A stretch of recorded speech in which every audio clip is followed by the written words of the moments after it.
Welcome everybody to our very first live interview on Facebook. Not a first for some of us here, but certainly for myself. I'm Jane, I'm the marketing manager for Bailey's, and with me tonight is my colleague Caroline Dickens, who is area manager for the Northwest, and is actually the lady that first introduced us all and introduced Ben to Bailey's to Ben Hobday, who is joining us live from his very own sofa. The evening, really, we just plan on chatting. We've got some questions lined up, but we hope you'll enjoy what we've got to talk about, and do feel free to ask the odd question, but we'll probably save any of those until the end. So sit back and relax and just enjoy the interview. Caroline, I think, as I said, you work the Northwest area for Bailey's, and you very much go around and look at clients' horses and go to yards, and over the years you've worked with a lot of international riders. Have, yeah. But I think you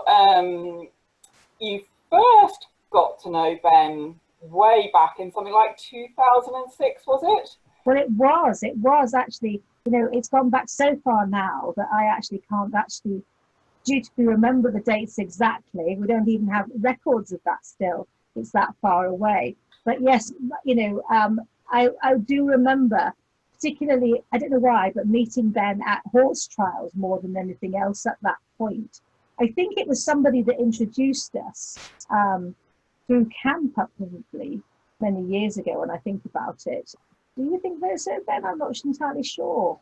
It was a long time ago now. A rough guess, it could be through Jane's horse camp, possibly. Yeah, when Bobby and Jane were doing a horse camp, that's what I'm thinking as well. Yeah, and on that note, I have something to ask you, Ben. So this is our first question that we have come up with between us.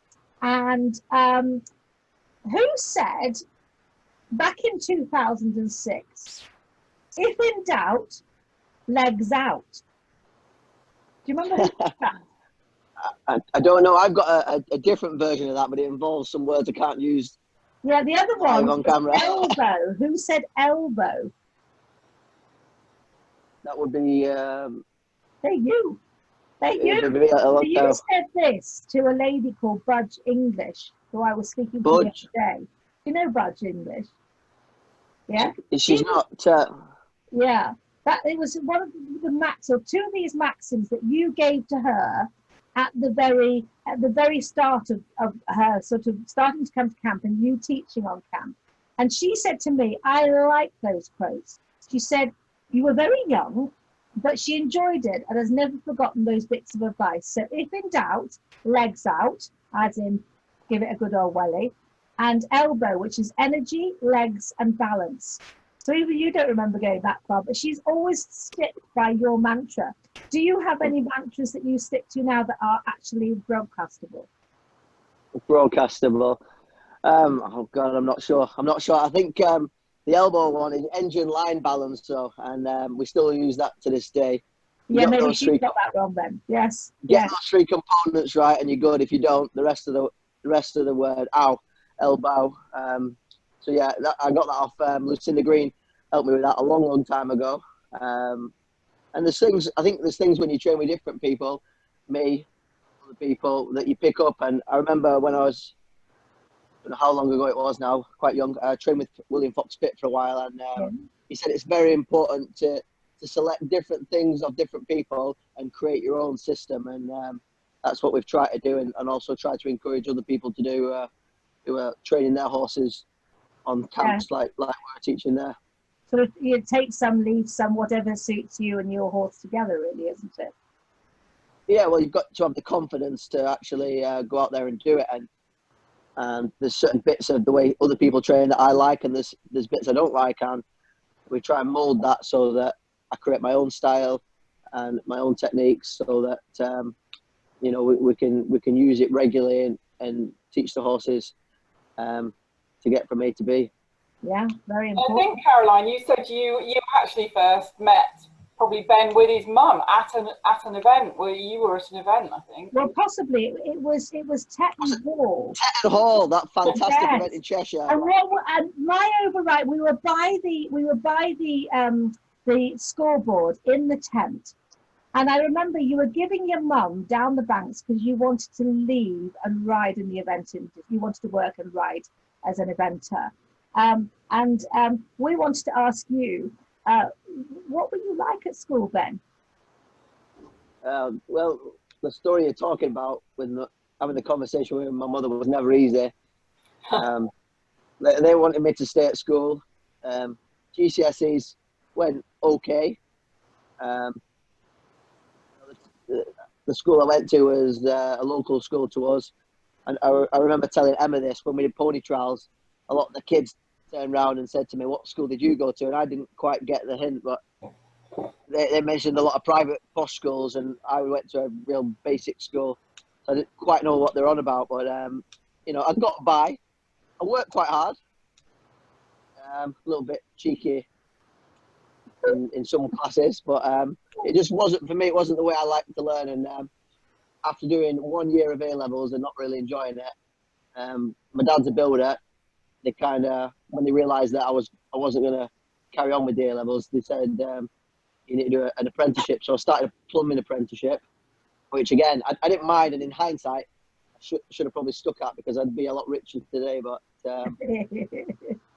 you know, when something's not right with me, I can be quite frustrating to people around me. So it didn't work out that either. And basically, well, if you're not going to do this, then you need to go and learn your trade somewhere else. And that was when I got the thumbs up to pursue the job that I wanted. So that's how you won the argument, really, isn't it? You know, our question was, so how did you win the argument? You just answered that. You know, you sort of really proved that you're an evidence-based learner, aren't you? You know, it's not about the theoretical, it's about the practical. Yeah, I think everyone does things differently. I think in hindsight, I was probably very naive and I didn't know what was ahead of me. So that, you know, that confidence was a good thing, but also I never doubted myself and what I wanted to do and how I was going to do it.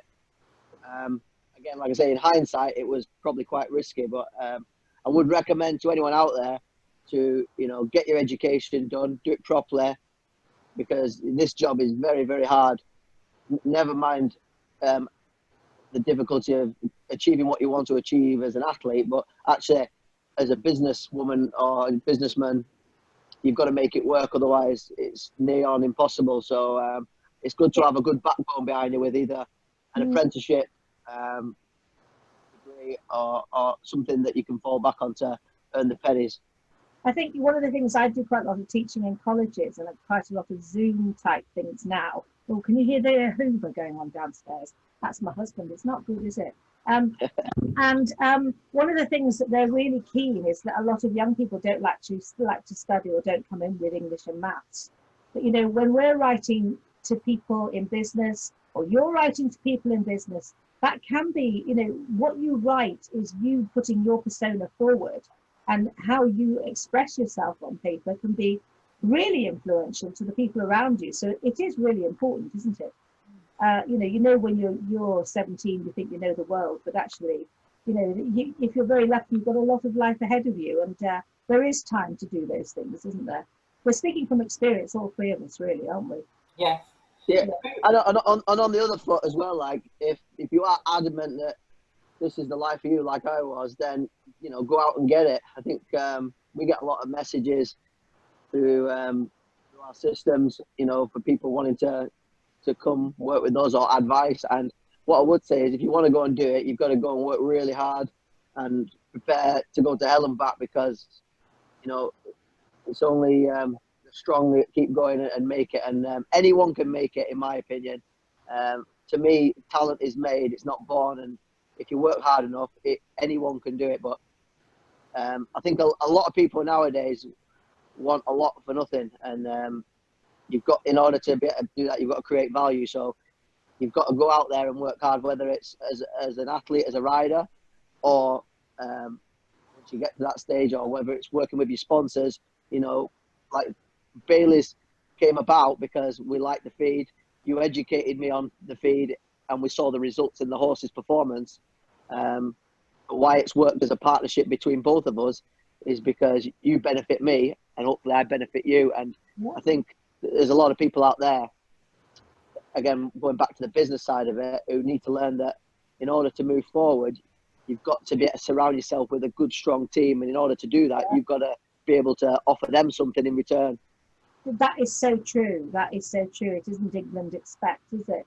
You know, once you left school, where was your first place of training? Tell us about a little bit of your history in the early days. Once you won the argument, where did you go from there? I went to work locally in Cheshire for a girl called Hobday. She's still based in Cheshire, and she's, I don't think she's married yet, but married to a friend of mine, Paul Sims. Really good girl. I learnt a lot there. She was quite young at the time and gave me an opportunity. I had to work really hard, and it was really good fun. We had a lot of good times there. She helped me a lot. And from there, again, I was at an age where, as well, as there's probably a lot of 16, 17-year-old kids out there, you know, you don't want to move too far away from home, but you've got to find an opportunity that suits you. And that worked really well. And I remember competing with her over in Tattersalls in Ireland. And Pippa Funnell has always been my absolute hero. Like, growing up, watching her compete, right? She's like, you know, a bit surreal when you actually meet her. But we're actually on the ferry on the way back from Tattersalls, and she was sat on our table having dinner with us, and I just couldn't believe it. And she asked me what I was doing job wise and if I wanted a job, and I still had a job at the time.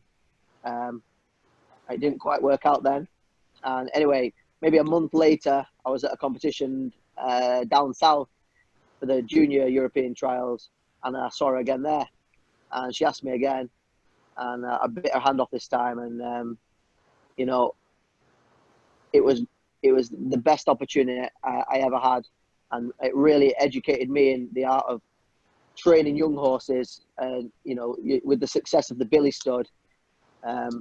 They're breeding amazing horses down there, but I think the key to it is William and Pippa's work ethic and the way they train the horses, and I really got an insight into how to train these young horses into superstars. And again, helping with the business side of it, it helped me create a team of horses, and I'm very grateful for everyone in my journey who's helped educate me on sort of learning my trade.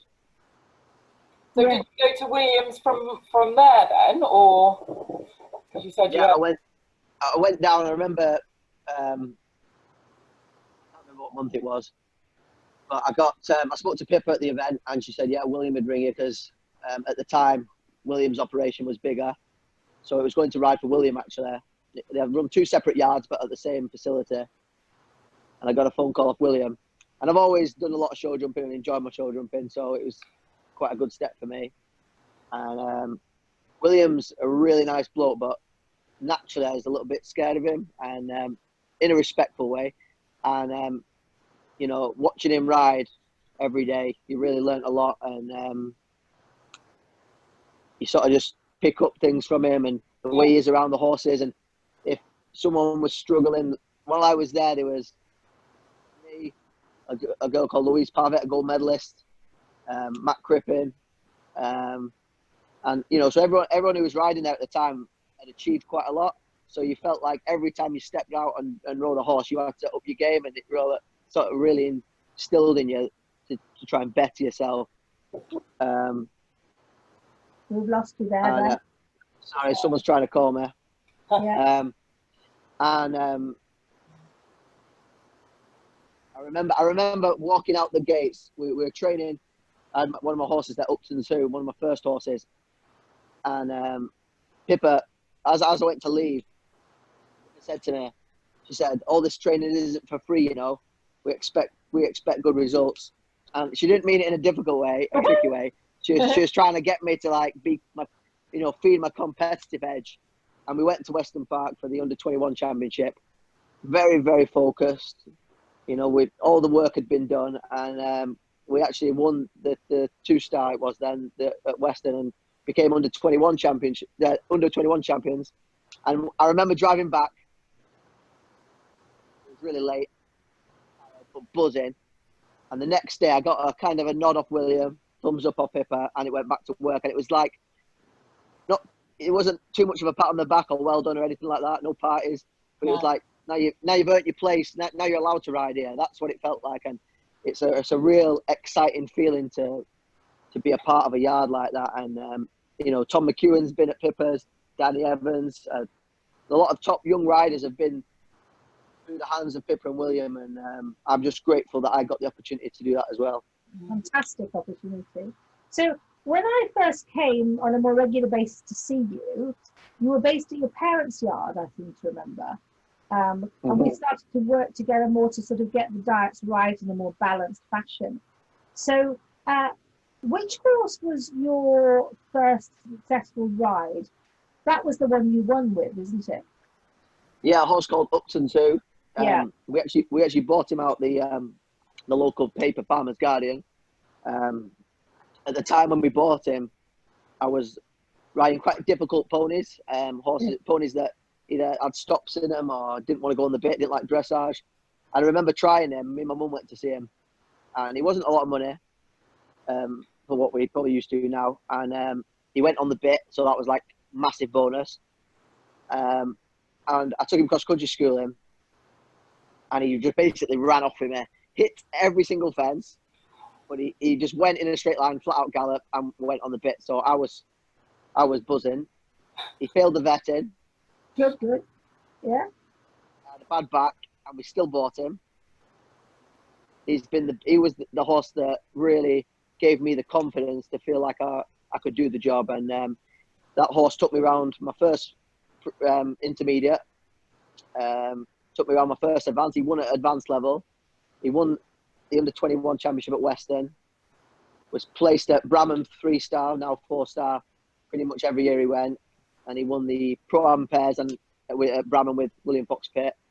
And then he took me to my first badminton as well. And, you know, this was from a horse that we bought for not a lot of money, failed the vetting. Everyone wrote him off. My trainer at the time for show jumping was Alan Fasakler, a very good jumping trainer based in the Northwest. Really great guy, a lot of respect for him. He also trains a young lad called Finn Healy, a lad that we help out. And Alan's always been great with me. And I've learnt a lot from him. And I remember we jumping him, and he turned around to me and said, "Ben, it's not good enough. It keeps knocking the jumps down. Get rid of it." And probably being naive and a bit stubborn, a bit of a chip on my shoulder, I said to Alan, I said, "You really annoyed me. I'm gonna prove you wrong." And I put a bet on with him. I put a wager on with him that I'd take this horse that couldn't show jump. I'm going to take it to badminton. And 6 months later, from when I said that to him, I went to work with William and Pippa. I moved down there, and we won the under-21 championship. And when I set up on my own back up in Lancashire, he carried on helping us, and we got that horse to badminton, and he jumped a double clear. So, and he's still here. Yeah, he's going to get this right. He is 26, I think, and he is a picture of health. He lives at my mum and dad's yard in Lancashire. Goes out in the field every day, comes in, he has his little routine, his old man routine, and a young girl in the area comes and rides him throughout the week. So he's just ticking along. He's an old man now, but he's a very happy old man living in his kingdom. Well fed. That's the thing. Well, it was a horse that always had sort of a good neck on him, but always lacked a little bit of muscle and tone over his back. And I remember you introducing us to the endurance mix, which I think was a vital part of strengthening him and giving him what he needed without, blowing his brain. I think that was important. Because that was the sort of the early doors of our Ease and Excel, really, wasn't it? Although I think you still use the endurance mix, don't you? I can't get rid of it. It's my favourite. So if you stop making that, I'm going to cause trouble. Yeah, it's all right. We're going to keep it up, aren't we, Jane? Oh yeah. I think it's it's still a great feed, and it's good. We have it in two bags. You could have it in two different colours, Ben. One is called slow release conditioning competition mix. That's in one colour, and the other one is the endurance mix. It's the same. Yeah. The only thing that can make that feed better Yeah. is putting my face on the bag. Ah. That's the only How thing. did I know you were going to say that? I'm still waiting. Yeah. Just moving along. Your first 4-star horse was a horse called. So yeah, the next one was going to be good, was it? Yeah. Yeah, well, you've got that wrong because my first 4-star horse was Upton 2. Yeah. Yeah. Right. And that was badminton. Yeah. And the second horse that we took to Burley and Poe and badminton was a horse called Gonna Be Good. A lot of the young people out there won't remember him, but if you YouTube him, he was very unique. He'd done 3-star when we bought him. Basically, we were meant to go to Belgium to the European Championships with Upton 2. He got injured, and we were starting to, I won't say make it, but, start winning more prizes at that point, which was great. And I started my own business, so we're trying to keep at that level. And he got injured before Belgium, before the Europeans. So me and my mum have always been into sort of buying and selling horses, and this failed 3-star horse came up on for sale. And I say failed, and I don't mean that in a derogatory way, but he couldn't show jump. He had a lot of show jumps down, and he had the odd stop.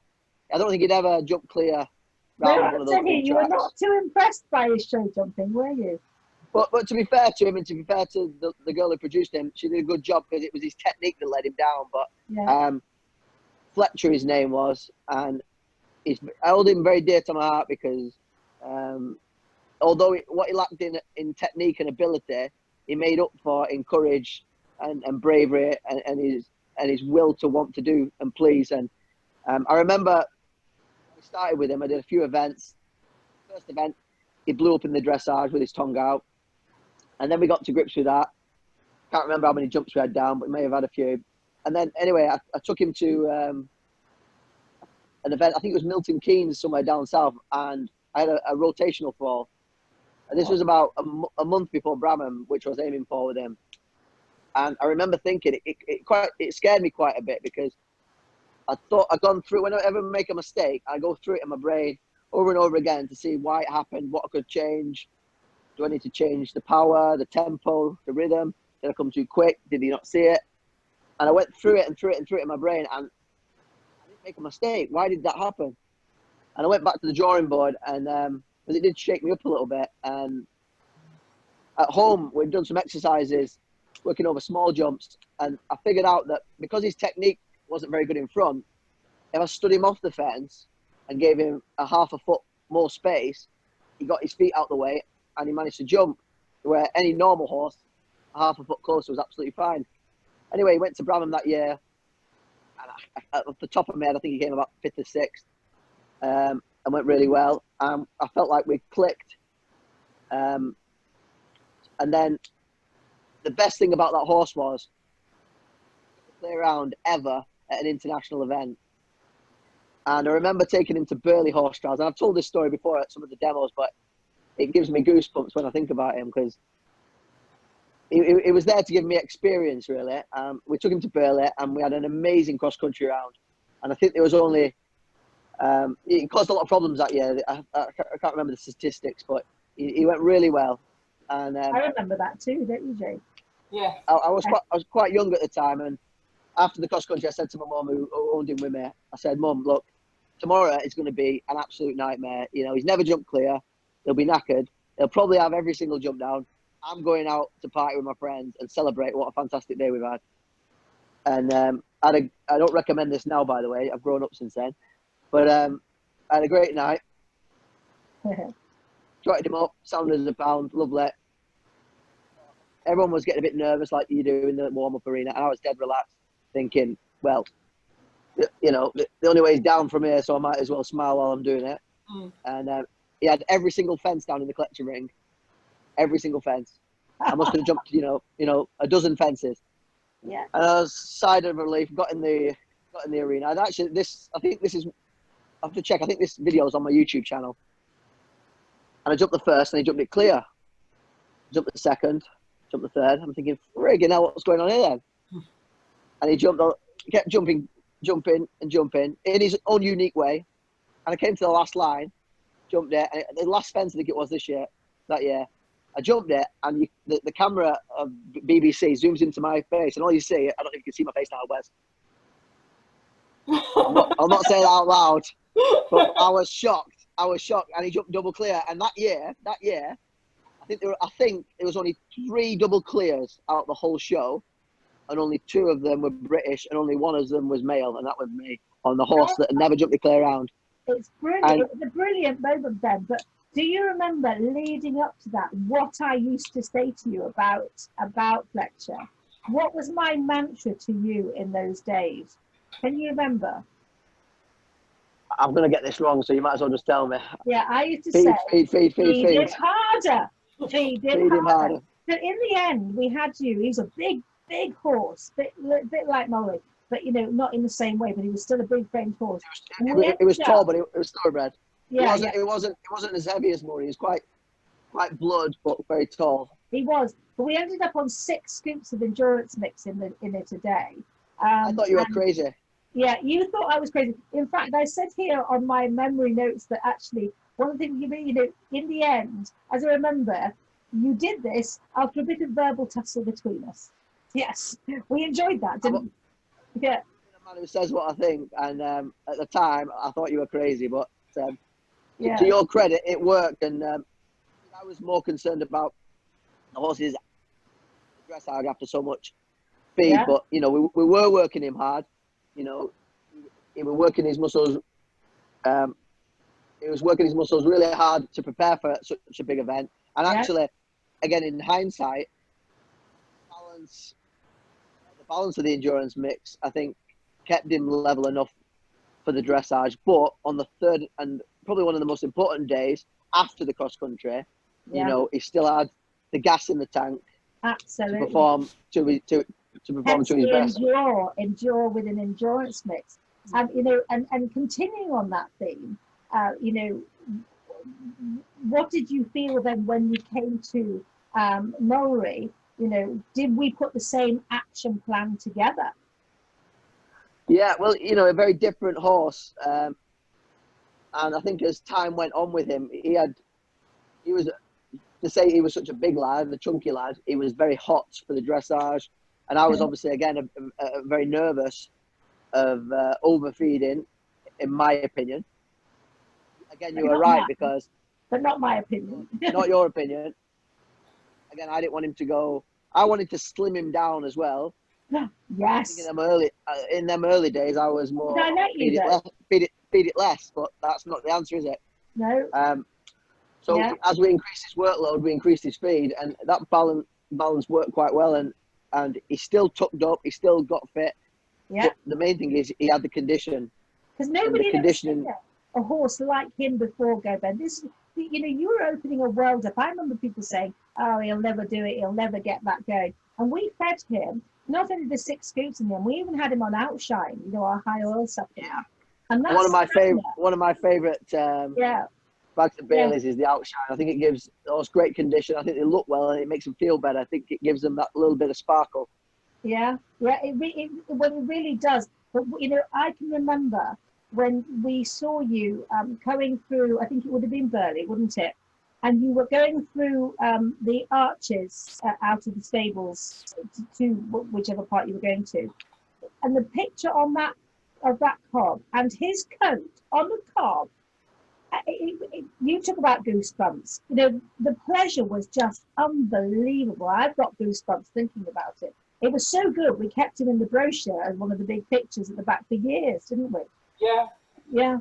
It was just the best because you were groundbreaking in what you were achieving on so many fronts. Hey, I think it's very kind of you to say that, but I think you must remember the actual champion is the cob himself, the V8 Super Cob. Yeah. Mr.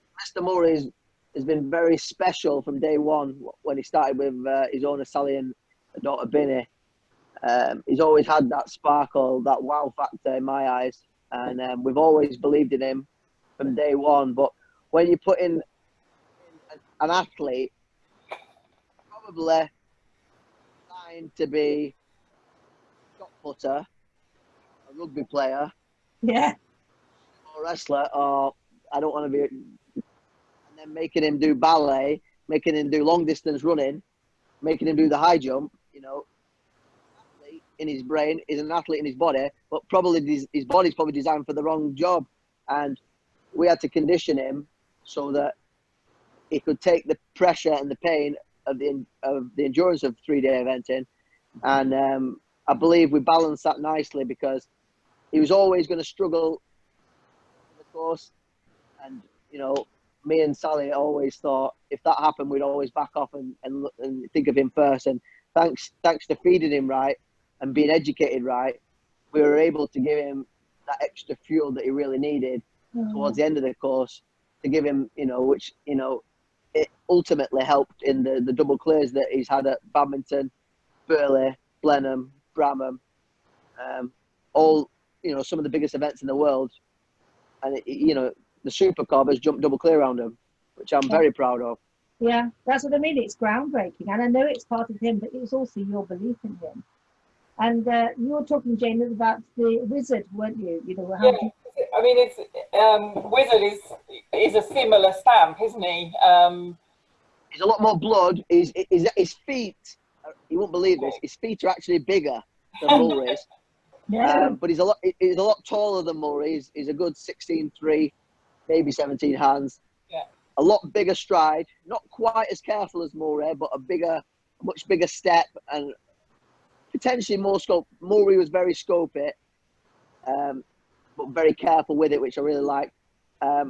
Wizard, he's got a bit more blood about him, but he will go and gallop all day long.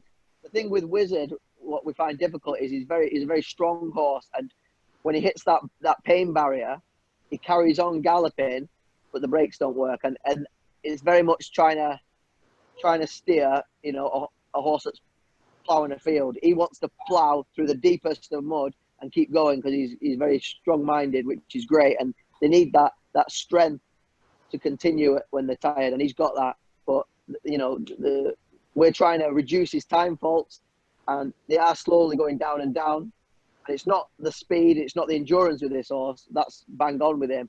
It's the control when he gets to that point. Whereas potentially, you know, an out-and-out thoroughbred can stay a little bit lighter on its feet because of it's carrying less weight. I think they've both got the same brain, but he gets a little bit stronger when he gets tired, and we're working on that. But again, we've got to put him through the training, put him through the pain, and make sure that the balance of feed is right, so that he stays as fresh and as well as he can for longer, and stop those muscles getting tired. Try and keep the oxygen flowing to them. Yeah, and that's where the balanced diet and the outshine and all the bits and bobs that are in that endurance mix and the outshine and the balances are there to do that. You know, and that brings us on to Shadow Man. Tell us about Shadow Man. Where is he up to? We see so much on your Facebook page and your Instagram page. I think we know him as being super. He is just he's the best. I feel very, very lucky to have such a beautiful horse. We've had him since a 2-year-old, and my head girl, Rachel Moran, she's not with me now, but she was with me for a long time. She was the first to sit on him. I'm very proud of saying that, because she was my rock when we were starting off and through some very difficult times.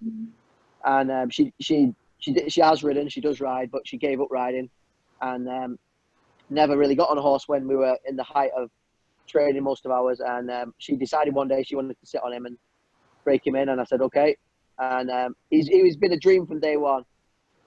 I mean, I think within 2 days we were trotting cantering on him, and it was very commercial, because it's easy. As a 4-year-old, as our horses there for sale, because we're running a business. And I remember a couple of people tried him, some very famous names, one in particular, and he didn't buy him. And I not that I was gutted, because in hindsight, I'm very glad that he didn't buy him. But at the time, I was saying he was a good horse. And this person, I don't think, whether he wasn't believing me, but sensibly priced and didn't go for him. and I can't thank him enough now for not buying him, because as he progressed as a 4-year-old, we took him to your horse live, and he just took it in his stride. I can remember that. I can remember you bringing him and saying. You remember him? Yeah, I do. Down in that little arena, down in the little one, yeah. Yeah. Tiny one. Yeah. That's right. And then as a 5-year-old, we went to the big arena the year after. That was after my cancer. And he's always just made me smile. Everything he's done, he says, yes, sir, 3 bags full, sir. And, it'll be exciting to step him up to 5-star. Everyone, I've been cautious with him because I want to make sure he's educated right. Because it's very easy with a horse that finds it easy and wins and does well to just move too quickly. But just because he wins, he doesn't actually know he wins. He just does the job good. Yeah. So it's up to me to make sure that he's ready to do the next challenge. And, this last year is one of our best years for him. He was British Open champion, which was amazing, over a very, very difficult hilly course with a lot of very good riders in and horses. Ollie Townend, Tim Price, Janelle Price. It was nice. Chris Burton, we beat him, just so you know. Just saying. Yes. We'll come on to that story later, guys. Don't worry. I like Chris, by the way. What is the best thing this horse has done for me is actually give me confidence that you've got to believe in yourself, because there's a lot of people after riding Mulray Wizard that will say, oh, he's all right, Ben, but he's not that good because he rides the cob. He always has them time faults. I've had some of my mates say, oh, you had time faults, and it really gets under my skin. But there ain't no better revenge than setting a good example and then going back and winning on a good one, because Mulray 5-star if he wasn't a cob, if he trotted like a dressage horse and could gallop like a racehorse, because he's got the heart to do it, but he ain't built to do it. So I'm racing a race against Ferraris, and I'm driving a 4x4 when it comes to Mulray. So he can get through the mud, but he can't go as fast, So with Shadow Man, he's got every bit of class that I need. And at Gatcombe, he ain't even given his best yet. That's the best bit. He ain't even given his best, and I'm still ahead of some of them. And in Poland, we went to the Nations Cup there. That was a real eye-opener for me and really gave me confidence, because his dressage test was good, but I'm going to say 70%, maybe 65% of what he can really do. And he was 3rd or 4th after dressage. And the horses in front of me were Michael Young on Julia Krzyzowski's horse, Chipmunk. Tim Lips, that's led on Bayro and numerous events. He was actually ahead of Michael Young. And another German rider. It'll come to me. Can't remember right now, but a very good rider. Been all the teams. And going into cross country, it's my time. We're going having it. And we were the fastest of the day. Faster than Michael Young, believe it or not, which I'm really proud of, because, okay, it's a new horse to him, but that horse, Chipmunk, if anyone who are big event buffs, if you follow that horse's record, it is unbelievable. Julia has done an amazing job with that horse, and credit to her. It's a champion. And we were faster than that, which I was very pleased with. And then show jumping, I had a lot of faith in the horse. We have a lovely clear. Michael won. I come second. Yeah, that's nearly won. You nearly won, didn't you? Yeah. It is. He nearly won. Michael's world champion, European champion, Olympic champion. But I feel I've got more to give. And I should have said me. I said the horse has got more to give as well. And when you analyse stuff, it's not about sort of going back and going, oh, if this is different, is that is different. I'm analysing it in my own head to try and see how I can push myself further, push the horse further. And, if you look at the marking system, I think the German judge had Michael like 9% further on than any other rider. Not that, that he's entitled to that, because he is who he is and he's done good. But if I can make my dressage on every movement a fraction better, we can beat him. And you can't do that with an average horse. You cannot do that. Yeah. I'm waffling now, but the reason I'm waffling, because I just love this horse so much, and I just hope he lives up. I hope he lives up to what I know he's capable of, because he's very special to me anyway. Yeah. So at the moment, are you ticking horses over, or what are you doing now at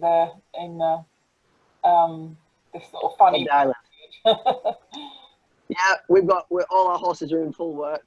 We're doing, not as such intense work with them, but it's given us opportunity to really focus on the young horses and their training. Normally, this time of year, they're sort of dropped in the deep end and having to go to small shows, but learn the trade there, and which is good. But it's given us time to sort of produce them on.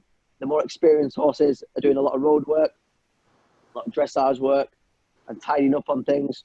Where would you normally go?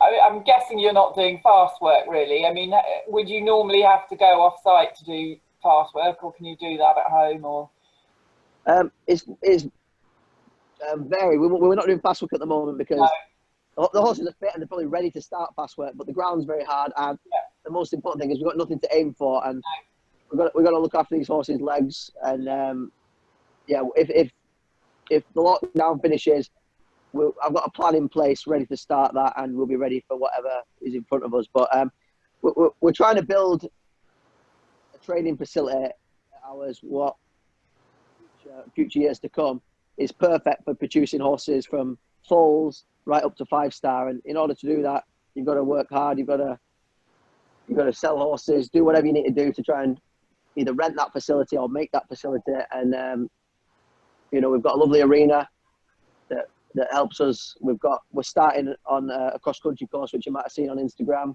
And just to emphasise, basically, a lot of that you are doing yourself. I mean, a lot of certainly with the cross-country, a lot of the groundwork, you're actually driving the digger. And that was a lot of fun. Yeah, this has given us time. So, just back to the other question. The fast work, we do at home normally. Yeah. We vary it. We do it on the hills. We've got a lot of hills, we're fortunate. And we also do a lot of the beach. And then, depending on the ground, there's also a racehorse trainer within half an hour that we can borrow his gallops as well. But back to the cross-country, we're fortunate that mother-in-law has an equestrian centre and has a small set of jumps, which she runs competitions for amateurs, which is great, very popular in the area. But she wanted to expand and make it better, because in the northeast there's not many training facilities like you have in the Midlands, in Cheshire, or down south. So we wanted to do something that obviously benefits us at home for training our young horses and our experienced horses, but also give people in Yorkshire, Cumbria, the northeast, Scotland a chance to train at a higher level without travelling so far. So yeah, I got in the digger, and I've made a replica Vicarage V. Ramham sunken, well, what is it, sunken road? It's like a coffin we've made. Yeah. Pictures to come over that, and quite a few other. I've got another couple iconic fences to unveil in the next few weeks, but are not finished yet. But I just wanted to. When you'll help with that building. Yeah, in his Bailey's coat. My father-in-law Ian he loves his Bailey's coat. The more product he gets, the better. He's a great walking advertisement for Bailey's. But he's been very helpful. Legend Ian. If anyone follows me on Instagram, check Ian out on Instagram. I've set up an account for him. He really needs his own TV show to really get the value out of what he brings to the world, because he's a class A human being. He's a really, really good guy, and without the support of with Ian and Elaine, it'd be a lot more difficult. So they've really helped the dream come alive. Yeah, going back to Shadowman, have you had to alter his feed much? Once we had the lockdown, what have you gone from and to? Precious with him. The volume of feed changed, but not so much the type of feed. He stays on endurance. We incorporate a bit of he's an excel into that, and a bit of chaff. He's not on as much of it now, because he's going in the field every day as well, so he's keeping his condition on from the grass. He's looking good, but as we up his work, then things will change again. But for the time of year, for what he's doing.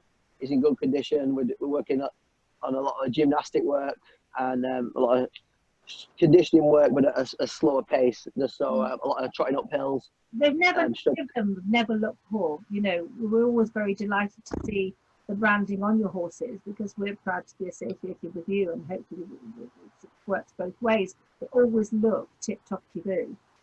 Well, generally when they look good, they tend to feel good, and when they feel good, they perform good. Yeah. So it's kind of a no-brainer, isn't it? Really. Well, it is, but you know, those early days we need to go back.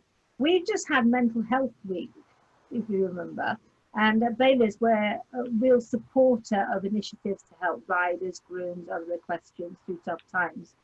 You're renowned for your upbeat outlook, drive, determination, but you've experienced ups and downs. So how do you actually maintain that positive mental attitude, your state of mind, or do you maintain it? Are there ups and downs? Yeah, look, Instagram and social media is great, but it's not, you know, it's not real life, and like everyone, we have problems, struggles, troubles, and a lot of difficult times, and you've got to try and find a way out of them. Just because I'm positive doesn't mean I don't have problems. I have plenty of them, but I'm quite focused on where I want to be and where I want to go. And I think when you're in a dark place, which I've been in as well quite a lot, you've got to find a way of getting out of it. You know, when you've hit bottom, there's nowhere to go but up. And if that means surrounding yourself with the right people, contacting the right people, getting on the phone, do it. I do it regularly. If I'm bored or a little bit down, I'll pick up the phone, I'll ring one of my friends, I'll pick up the phone, speak to someone and try and cheer myself up. You know, we're in very difficult times, and it's normal to not feel normal. Yeah. And when you feel like that, don't try not to isolate yourself, and try and speak to as many people as you can. I find that helps me. And yeah, you know, no one. The thing is, no one told us the rules, did they? No one's given us the rule book on how to live the perfect life. No. I'd like that. I'd like the book that says, do X, Y, and Z, and you'll be successful and perfect and happy. And it's not out there, so we've got to make it up as we go along, and it's important to share our ideas with everyone, so everyone has a fighting chance of getting where they want to get. Oh, definitely. And on a really positive note, what are you planning for tomorrow? Tomorrow, what day is it tomorrow? Friday Tomorrow. Tomorrow I'm riding in the morning. Got all my horses worked. Well, as I was saying to you earlier before we started the live feed, because I'm building the cross country, I'm riding slightly less. So I'm riding at the minute between 5 and 8 horses a day. My wife's riding a lot more. She's riding probably about 16 a day. She's very, very hardworking. But she's taking on some of my younger ones while I'm building the cross country. So I ride in the morning, and then afternoons building cross country jumps until we're finished. We're nearly finished with it now. So if you're in, you know, the north, the northeast, the northwest, Scotland, Yorkshire, when you're allowed, when we're able to, come and train at Top Burn Equestrian Centre, Hobday Island, and you can have a go at some of our cross country jumps designed to help bring on the young horses, and also, like you've seen the fences, it's to train our good horses at a smaller level to do the technicality of these big boy tracks. So I'm looking forward to doing it. I think we just all need a bit of rain now. Yeah. The sun's lovely, but the ground is a little bit firmer, so we want to get touch rain for the ground and the crops. You could even start some bits and bobs up there, because we have I don't come up that way as much now, but my colleague Angie comes to see you, who lives up in North Yorkshire herself. But you know, we've always got the option to people who come and rent your cross country and some stalling and lessons, things like that. They can always have somebody like Angie talk to them as well, and our nutritionist and head office, or even Jane and I, if you want to. You know. Well, I think that's one of the best things about you, actually, and you know, it's easy to recommend a product that you love and you use, and anyone we come into contact with who's having any problems, difficulties, just pick up the phone. You know, you'll not, Caroline, you've never been short of words, have you? And never struggled to give the best advice when it comes to feed, and your knowledge on feed. You know, if I'm struggling with something, I know I can pick the phone up to you and get the answers that I need. So anyone else, whether it's a racehorse, whether it's an event horse, a show jumper, your normal hacking horse and it's not feeling as good as you want it to, pick up the phone, get the advice from any Bailey's rep. They're very knowledgeable, and it just takes the difficulty out of deciding what to do. So absolutely. For me, if I've got a problem, answer off you, we see the difference straight away. We're all horse people. We all own horses as much as you do. Not perhaps so many. Jane's catching up with you, but she eventually to a decent level herself. But we're all horse owners, and we all understand. And we would like to see ourselves as a company of education. You know, we like to be able to give the correct knowledge. You know, it isn't all about the money. It's not all about gathering that in. It's all about the horse. The horse's welfare is our top priority. And, you know, there's so many of us out there, and we are, you know, passion is something I see from you, Ben. And passion is something that we are, you know, very excited about. The people that work at Bailey's stay. They don't move on. You know, we don't move on because there isn't a better place to work as far as we're concerned. We're we're a small team of very enthusiastic people. So we feel we match you, Ben, on the enthusiasm beautifully. You know, I think we run hand in hand, and I love the fact that you like to. And that takes some doing, doesn't it? Yeah, go for it. You know, yes, but it's fantastic. I think it's you know, for going on that line a little bit. Certainly, it's for personally, it's my dream job to be able to work with people like Ben, who, you know, who are also my idols, and then I go back and work my horse and compete my horse, and I've got all these riders to draw on in a way, and I get the biggest buzz from trotting around the collecting room saying hi, hi. Yeah, you're in there. With so do we, man. It's just been so fabulous to talk to you. We've had so many people online listening with us today. You know, you are a great ambassador for us, and we thank you very much. Proud to be a part of such a great team. Yes. So on that note, I think we've probably come to the end. We wish you all the very best with your cross-country fences there, Ben. And thank you. And yeah, look forward to you being able to put your plan into action for when sport does resume. I'm guessing, like quite a lot of us, we've sort of quite got used to this quite relaxed way of working at the minute, so it's almost going to be a bit of a shock to the system, but no doubt you've got it sussed, and it'll just your machine will click into gear. But thank you all of you for joining us, and we have recorded the video. Hopefully it'll be available on our YouTube channel for everyone to go and look at later. But good luck for the year ahead, Ben, and thank you, and we can't wait to see you in the flesh and get out there and see the horses and get going. Dr. Emma. Yeah. All right, stay safe. Still riding the horses. Yeah. Yes. Bye-bye. Bye. Yeah, bye. Bye-bye.